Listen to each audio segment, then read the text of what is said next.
Hey friends, இந்த வீடியோவில் நம்ம எதை பற்றி பார்க்க போகிறோம்னா, ஆதார் ஆன்லைன் சர்வீசஸில் புதுசாக 2 சர்வீசஸ் கொண்டு வந்திருக்காங்க. புதிய சேவைகள் கொண்டு வந்திருக்காங்க. அதை பற்றின தகவல் தான் இந்த வீடியோவில் பார்க்க போகிறோம். இந்த தகவலை முடிஞ்சவங்க நிறைய பேருக்கு ஷேர் பண்ணி விடுங்க. மறக்காமல் நம்ம சேனலை சப்ஸ்கிரைப் பண்ணிக்கோங்க.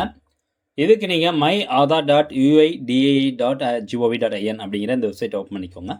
இந்த வெப்சைட்டுக்கான லிங்க் நான் டிஸ்கிரிப்ஷனில் கொடுத்துட்றேன். ஓப்பன் ஆனதுக்கப்புறம் இந்த ஹோம் பேஜில் அப்படியே கீழே வந்தீங்கன்னா இங்கே பாருங்கள், report death of a family member அப்படிங்கிற ஒரு ஆப்ஷன் கொண்டு வந்திருக்காங்க.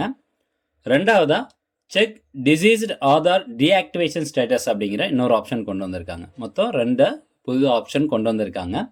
சரி, இந்த ஆப்ஷன் எதுக்காக அப்படின்னு கேட்டிங்கன்னா, இப்போது நம்ம குடும்பத்தில் இருக்கக்கூடிய நபர் யாராவது ஒருத்தர் இறந்துட்டாங்க அப்படிங்கும்போது அந்த நபர்னுடைய ஆதார் கார்டை நம்ம டீஆக்டிவேட் பண்ணணும்.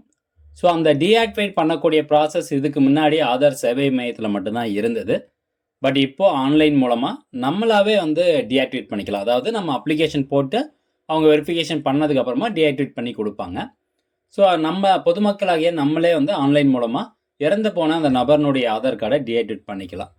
ஸோ இந்த ஃபெசிலிட்டி நீங்கள் யூஸ் பண்ணுறதுக்கு ஜஸ்ட் இந்த ஆப்ஷன் கிளிக் பண்ணிங்கன்னா அடுத்தபடியாக உங்களுடைய ஆதார் கார்டு நம்பர், இறந்து போன ஆதார் கார்டு நம்பர் இல்லை, உங்களுடைய ஆதார் கார்டு நம்பரை கேட்கும். அந்த ஆதார் கார்டு நம்பர் கொடுத்துட்டு கேப்சா கொடுத்துட்டு ஓடிபி வரும்.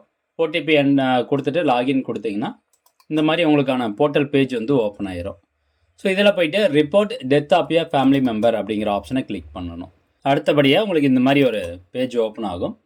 இதில் டிசீஸ்டு டீட்டெயில்ஸ் அப்படின்னு கேட்டிருப்பாங்க. அதாவது இறந்து போன அந்த நபர்னுடைய விவரங்கள் நம்ம கொடுக்கணும்.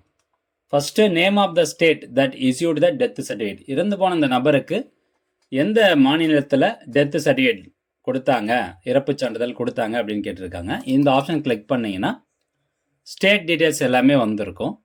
ஸோ இதில் இப்போ வரைக்கும் 24 ஸ்டேட் மட்டும் தான் ஆட் பண்ணியிருக்காங்க. ஸோ தமிழ்நாடு மாநிலம் இதில் இருக்கா அப்படின்னு கேட்டிங்கன்னா இப்போ தமிழ்நாடு ஸ்டேட் ஆட் பண்ணல, பட் விரைவில் ஆட் பண்ணிடுவோம் அப்படின்னு சொல்லியிருக்காங்க. ஸோ இப்போதைக்கு 24 மாநிலத்தில் மட்டும்தான், 24 மாநிலத்தினுடைய பேர் தான் இதில் இருக்குது. தமிழ்நாடு பேர் வந்தோடனே நம்ம சேனலில் ஒரு வீடியோ போடுறோம். ஸோ நீங்கள் தமிழ்நாடு அப்படிங்கிறத செலக்ட் பண்ணிடணும். அடுத்ததாக Aadhaar number of deceased person, இறந்து போன அந்த நபர்னுடைய 12 இலக்க ஆதார் எண்ணை இந்த லைனில் டைப் பண்ணிக்கணும்.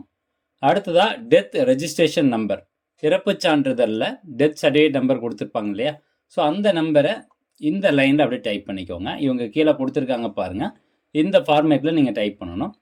Name of the deceased person as in death certificate, இறப்பு சான்றிதழில் இறந்து போன அந்த நபர்னுடைய பெயர் எப்படி இருக்குது அப்படிங்கிறத கரெக்டாக அந்த லைனில் டைப் பண்ணணும். இறந்து போன நபர் ஆனா பெண்ணா அப்படிங்கிறத செலக்ட் பண்ணிக்கணும், மேல் ஆர் ஃபீமேல். அடுத்ததாக date of death of deceased person, இறந்து போன அந்த நபர் எந்த தேதியில் இறந்தார், ஸோ அந்த டேட்டை செலக்ட் பண்ணுங்கள். Date of issue of death certificate, அந்த நபருக்கு எப்போ இறப்பு சான்றிதழ் கொடுக்கப்பட்டது. ஸோ இந்த விவரங்கள் எல்லாத்தையும் கொடுத்துட்டு அப்லோட் டெத் சர்டிஃபிகேட் அப்படிங்கிற ஆப்ஷனை கிளிக் பண்ணி அந்த டெத் சர்டிஃபிகேட்டை நீங்கள் அதில் அப்லோட் பண்ணிக்கணும். பண்ணிவிட்டு கீழே ஒரு டிக்ளரேஷன் இருக்கும், அதை செலக்ட் பண்ணி சப்மிட் கொடுத்துட்டிங்கன்னா ஒரு ஓடிபி வரும். அது ஓடிபி கொடுத்தோன்னே உங்களுக்கு இந்த அப்ளிகேஷன் சப்மிட் ஆயிரும். உடனே ஒரு ரிக்வஸ்ட் நம்பரும் ஜென்ரேட் ஆயிரும். சரி, இப்போ சைடில் பார்த்தீங்கன்னா கொஞ்சம் கொஸ்டின்ஸ் கொடுத்துருக்குறாங்க. நம்மளுடைய சந்தேகங்கள் ஏதாவது இருந்ததுன்னா அந்த கொஸ்டின்ஸ் பார்த்து அதுக்கான ஆன்சர் நீங்கள் பார்த்துக்கலாம். இப்போ நம்ம அப்ளிகேஷன் கொடுத்த உடனே எத்தனை நாளில் ப்ராசஸ் ஆகும்னு கேட்டிங்கன்னா அதிகபட்சம் 90 நாள் அப்படின்னு சொல்லியிருக்கிறாங்க. ஸோ மேக்ஸிமம் 90 நாளுக்குள்ளார உங்களுடைய அப்ளிகேஷனை வேலிடேட் பண்ணிவிட்டு அந்த இறந்து போன நபர்னுடைய ஆதார் எண்ணை டீஆக்டிவேட் பண்ணிடுவோம் அப்படிங்கிறது தான் சொல்லப்பட்டிருக்குது. ஓகே, இப்போ அப்ளிகேஷன் போட்டாச்சு. இந்த அப்ளிகேஷனுக்கான ஸ்டேட்டஸை செக் பண்ணுறதுக்கு இந்த ஹோம் பேஜ்லேயே பாருங்கள், check deceased Aadhaar deactivation status அப்படின்னு கொடுத்துருக்காங்க. இந்த ஆப்ஷன் கிளிக் பண்ணிக்கணும். அதை கிளிக் பண்ண உடனே நீங்கள் அப்ளிகேஷன் சப்மிட் பண்ணும்போது 27 இலக்க எண் கொடுத்துருப்பாங்க. அந்த எண்ணை இந்த லைனில் டைப் பண்ணிவிட்டு கேப்சா என்டர் பண்ணிட்டு சப்மிட் கொடுத்தீங்கன்னா உங்களுடைய அப்ளிகேஷனுக்கான ஸ்டேட்டஸ் என்ன அப்படிங்கிறது டிஸ்பிளே ஆகும். இது புதுசாக அந்த ஆப்ஷன் கொண்டு வந்திருக்காங்க. இப்போ வரைக்கும் 24 மாநிலங்கள் மட்டும்தான் பெயர் ஆட் பண்ணியிருக்குது.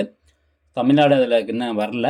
ஒன்ஸ் தமிழ்நாடு வந்துச்சு அப்படின்னா நீங்கள் தாராளமாக ஆன்லைன் மூலமாகவே இறந்து போன நபர்னுடைய ஆதார் எண்ணை டீஆக்டிவேட் பண்ணிக்கலாம்.